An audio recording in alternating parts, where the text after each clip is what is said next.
8 साल की बच्ची, उसको इंसाफ दिलाया। यहाँ तक कि नहीं, उस कैबिनेट में जो बीजेपी के 2 मिनिस्टर्स थे उनको कैबिनेट से निकाला, लेकिन आज एनसी कांग्रेस अलायंस ने उसी लाल सिंह को स्टार कैंपेनर बनाया है।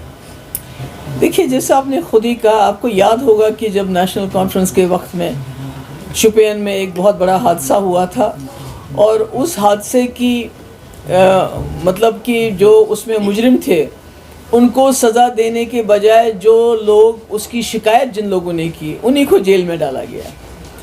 तो हमारे वक्त में भी अनफॉर्चुनेटली मेरी एक बच्ची के साथ हादसा हुआ, जैसा आपने ख़ुद कहा कि उसमें तकरीबन आधा दर्जन से ज़्यादा लोग इस वक्त उम्र कैद की सज़ा झेल रहे हैं, और 2 बड़े बड़े मिनिस्टर जिसमें गंगा राम था उनका नाम, और गंगा जी, और ये जो थे लाल सिंह जी, इनको मैंने ड्रॉप कर दिया कि क्योंकि ये उस जुलूस में शामिल हुए थे जो उन रेपिस्ट के बलात्कारियों के हक़ में निकला था।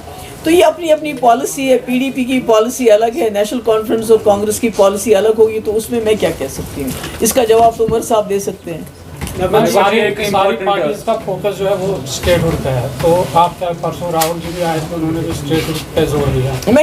मैं यही तो कहती हूँ कि बीजेपी इस मामले में कामयाब हो गई है कि उन्होंने मसले कश्मीर, जो हमारे लोगों ने लाखों की तादाद में शहादतें दी, बच्चे यतीम हो गए, हमारा अरबों खरबों रुपए का नुकसान हुआ मसले कश्मीर के लिए, उसको 370 तक लाया, फिर 370 को अब स्टेटहुड तक लाया, स्टेटहुड को इलेक्शन तक लाया। तो कई जमातें ऐसी हैं जो बगले बजा रही हैं, जो नाच रहे हैं कि इलेक्शन हो गया है और स्टेटहुड की बात करते हैं। तो मैं समझती हूँ स्टेटहुड की बात करना ऐसा है कि किसी के पाँव काट के फिर जूता ढूंढ लेना। तो मैं समझती हूँ कि जम्मू कश्मीर का मसला पीडीपी के लिए ये एक कोर इशू है, जिसके लिए हमने पीछे भी बहुत काम किया, जैसे रास्ते खोले मुफ्ती साहब के वक्त में, डायलॉग हुआ, मेरे वक्त में हिंदुस्तान से एक बड़ा डेलीगेशन आया, बातचीत के लिए आया, रिकन्सिलेशन की हम बात करते हैं। तो मैं समझती हूँ कि स्टेटहुड और सिर्फ इलेक्शन तक जम्मू कश्मीर के मसले को महदूद रखना, ये मुझे लगता है यहाँ के लोगों के, यहाँ की कुर्बानियों के साथ जाती है। हिमाचल प्रदेश में इस वक्त मस्जिद गिराने के लिए खवातीन की बात हो रही है, अब जो पीडीपी का नया मंशूर है उसमें खवातीन के लिए नया क्या है? नहीं, नया क्या, हमने वही बोला है कि जो हम अगर हम वो भी कर पाए जितना हमने कुछ किया है, स्टैम्प ड्यूटी को वे ऑफ कर पाए, ताकि ज़्यादा से ज़्यादा प्रॉपर्टीज़ जो है हमारी औरतों के ना, हमने बस सर्विस की बात की है कि हम दोबारा इनके लिए बस सर्विस, क्योंकि मुझे मालूम है, आपको मालूम नहीं होगा कि जब औरत या कोई लड़की कॉलेज, यूनिवर्सिटी या ऑफिस या किसी काम से बस में ट्रैवल करती है तो उसके साथ क्या होता है वो मैं जानती हूँ। इसी तरह इनके लिए हम जो गरीब बच्चियाँ हैं, हम सेंटर ज़्यादा से ज़्यादा खोलना चाहते हैं, इनको एम्पावर करना चाहते हैं इनको, और कोशिश करेंगे एम्प्लॉयमेंट में है 1% हम इनके लिए रखें, ताकि जो गवर्नमेंट नौकरियां हों उसमें इनको एक बाज़ाब्ता 1% मिले। हम कोशिश करेंगे एम्पावर करने की। हिमाचल प्रदेश में मस्जिद गिराने के लिए लगातार प्रोटेस्ट वहाँ पे हो रहे हैं और बीजेपी वहाँ से डिमांड कर रही है पूरे देश में एनआरसी लाना चाहिए। आप हिमाचल प्रदेश की सिचुएशन को, जहाँ पे मस्जिद गिराने के लिए इस वक्त भी लगातार प्रोटेस्ट हो रहे हैं, अब इस सिचुएशन को कैसे देखते हैं? देश के लिए कितना बड़ा खतरा है? देखिए, इसको तो जो बीजेपी की जो सारी पॉलिटिक्स है वो तो इसी पे, मस्जिद, मंदिर, लव जहाद, लैंड जहाद, इसी पे टिकी हुई है।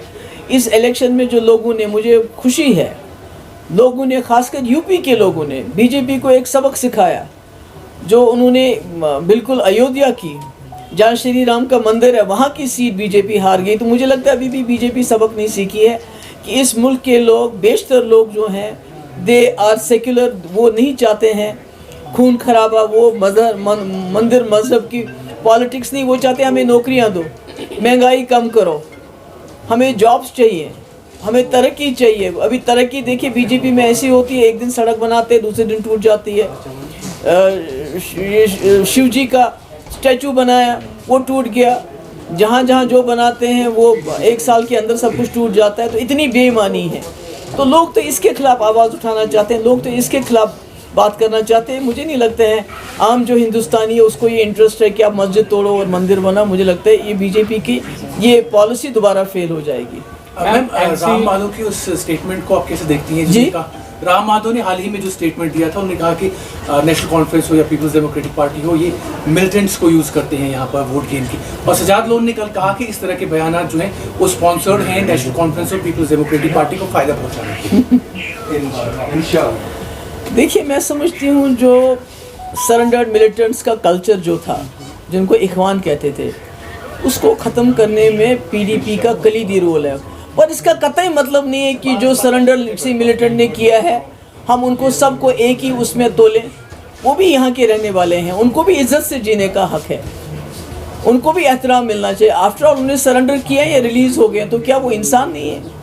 तो मुझे नहीं लगता है कि उनका ताना देना, ये जो राम माधव जी जो ताना दे रहे हैं वो सही है, वो गलत है।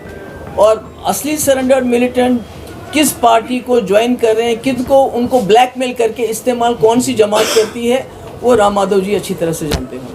मैम, एनसी कांग्रेस एलएनएस को कैसे देखते हैं आप? उमर साहब दो जगह पे खड़े हुए और टोपी भी उन्होंने कम पारी थी, तो कैसे देखते हैं? देखिए, मैं उस पर क्या रिमार्क्स दूँ। देखिए, आप देखिए कि इसमें कोई ईमानदारी नहीं है इस अलायंस में, क्योंकि ये अलायंस प्रिंसिपल्स पे नहीं है, ये इश्यूज़ पे नहीं है, ये सीट शेयरिंग है। आप देखिए जहाँ भी है, आप यहाँ जो प्रेसिडेंट है कांग्रेस के, उनके खिलाफ कौन खड़ा हो रहा है? नेशनल कॉन्फ्रेंस के मैंडेट ना हो, इंडिपेंडेंट कौन खड़ा हो रहा है? वो कौन है?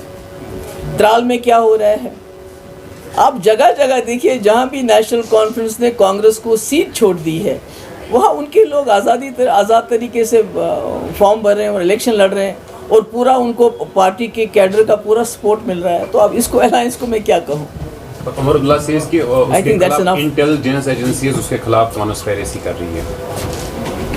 मैं क्या बताऊँ उसमें? हमारे लोगों को तंग किया जा रहा है। अभी कल 3 लोग मैंने पुलवामा के छुड़वा दिए, जिन बेचारों को OGW का इल्ज़ाम देके बंद किया गया था, उनको छुड़वा दिया क्योंकि प्राइम मिनिस्टर आ रहे हैं। तो ये तो कहने की बातें हैं। किसको तंग तो सभी को कर रहे हैं इस वक्त। जो मैं समझती हूँ, जिसको बीजेपी चैलेंज समझती है, उन सबको तंग हो सकते हैं। उमरुल्लाह सही कह रहे हैं, उनको भी किसी को तंग करते होंगे, I don't know. Amit Shah भी आज जम्मू आ रहे हैं पार्टी का मैनिफेस्टो रिलीज करने के लिए। तो मैं क्या करूँ उसमें?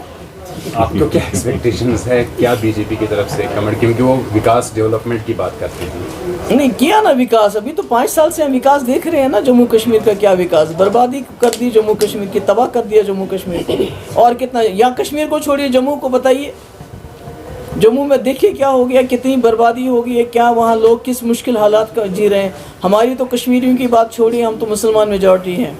हमारे साथ वो क्या करें क्या नहीं करें उसको वो जायज़ ठहराते हैं। जम्मू के लोगों से पूछिए, उनका दम घुटता है, उनका कितना नुकसान हुआ इन 5 सालों में, उनसे पूछ लीजिए। आप ज़्यादातर जोर देते हैं कि भारत पाकिस्तान के साथ ताल्लुकात बेहतर बातचीत का, लेकिन रिसेंट जो स्टेटमेंट एस जयशंकर साहब का है कि बिला ताल्लुक पाकिस्तान के साथ बातचीत का जो दौर है, डायलॉग का जो दौर है, वो ख़त्म हुआ है। सो कैसे आप देखते हैं उनके स्टेटमेंट? मैं तो पहले कहती हूँ, जम्मू कश्मीर के लोगों के साथ जिनको आपने डर और खौफ की वजह से दबा के रखा है, खामोश करके रखा है, पहले यहाँ के लोग जेलों के दरवाजे खोल दीजिए, यहाँ के लोगों को छोड़ दीजिए, यहाँ के लोगों के साथ रिकन्सिलेशन का प्रोसेस शुरू कर लीजिए, उसके बाद आप बाहर की सोचिए। पहले यहाँ तो रिकन्सिलेशन हो। इन्होंने तो यहाँ जम्मू कश्मीर को बिलखुसूस वादी को एक खुली जेल में तब्दील करके रखा है। बात नहीं कर सकता है, कोई बोलता है तो उसको बंद कर देते हैं। PSA, UAPA और पता नहीं वो क्या एनिमी एक्ट, ऑर्डिनेंस एक्ट, क्या क्या चला रहे हैं।